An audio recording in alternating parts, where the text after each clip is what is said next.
What's up, guys? Barry Gaming here, back with some more Idle Heroes news for October 17, 2023. As you guys can tell, still nowhere near back to perfect.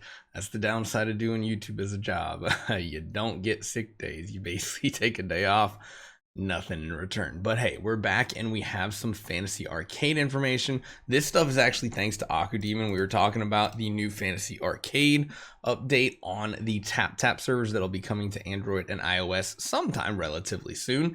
And there is actually a lot more to it than we originally saw on the tap servers. There's new abilities. There's like special icons and like traps you can put down, potions, all these different things, and it looks really cool. So hopefully you guys enjoy this one. Let's jump right into it.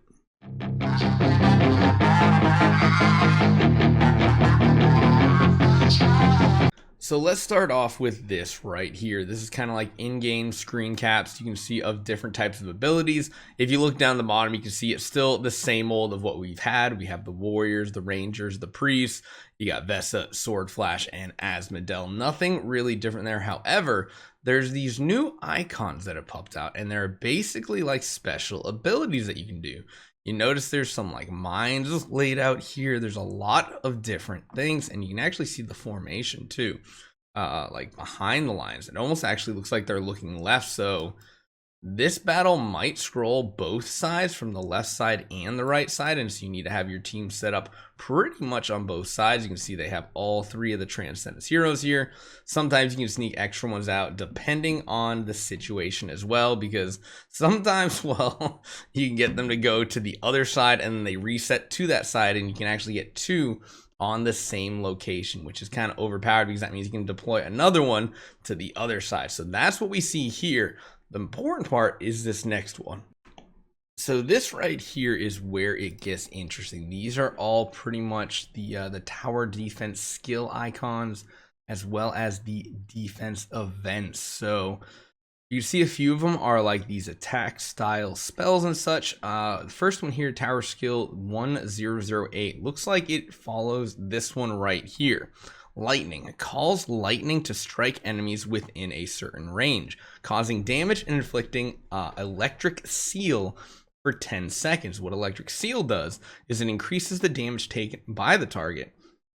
So that's pretty cool. It's like a it hits them, deals damage, and then your minions and other sources are going to deal more damage to them, which is pretty cool. There's also what I'm guessing is this 1012. The Thunder Totem. It summons a totem with the power of thunder and lightning onto the battlefield, which lasts for a period of time, causing continuous damage for 10 random targets within that range. This also adds electric seal to it, and again, that's the one that the lightning does.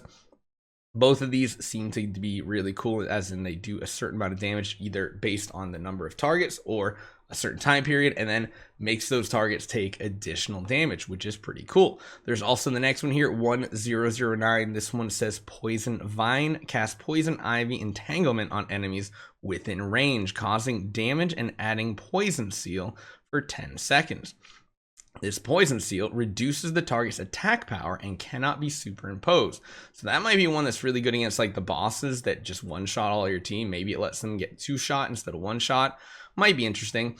There is another one here. I think it's this one right here, 1013. It's called Serpent Guard. Summon a powerful poisonous snake guard onto the battlefield that lasts for a period of time to assist with attackers. The poisonous snake guard will cause damage to a single target and add the poison seal effect to them as well. So once again, poison seal is going to be making those enemies deal less damage. So it's kind of cool that there's like a totem version of each one of these, which is kind of cool. There are what, 2 or 3 more different types. Next are going to be the fire ones. So I'm guessing, yeah, tactical mines. That's what we actually saw in the image file here, were tactical mines, it looks like. That looks like 1010. Set a certain number of mines within the range, causing damage to the touch targets and adding fire seal to them. Fire seal causes damage continuously while the seal is in effect. So it gives a damage over time ability, so it does initial burst damage, and then tick, tick, tick, not too bad. I'm guessing it's maybe this one.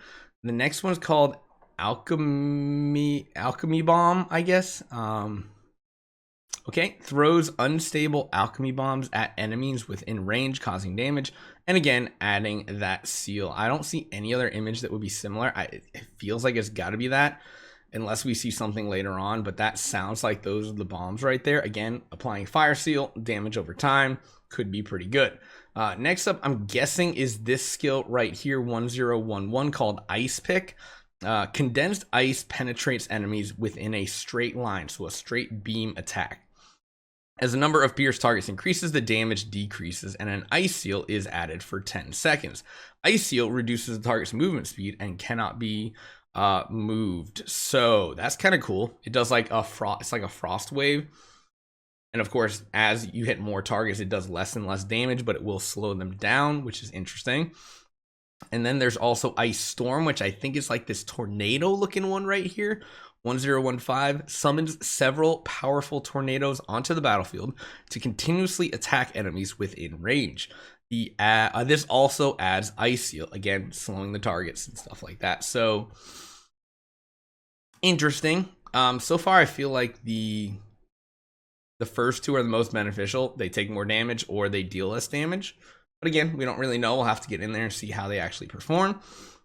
Then there are a couple other things. We got skill 1016. This one here is called Fortification Potion. Throw a strengthening potion onto the battlefield to increase the armor of all allies within range for a certain period of time.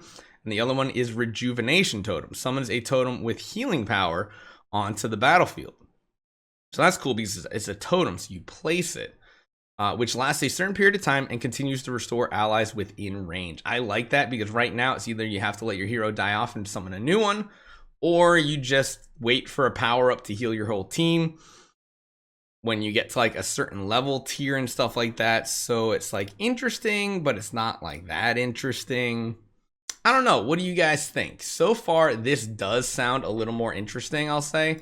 It looks like they were at like level 49 up here and level 99 here. This might just be like the number 2 setup. Maybe you have to protect both sides, but I mean, there's different maps too. So I don't know what those actually mean then.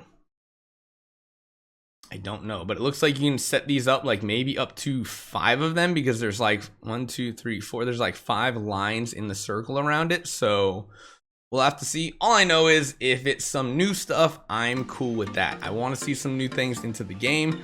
And if they end up being fun, awesome. Hopefully the rewards are pretty solid as well.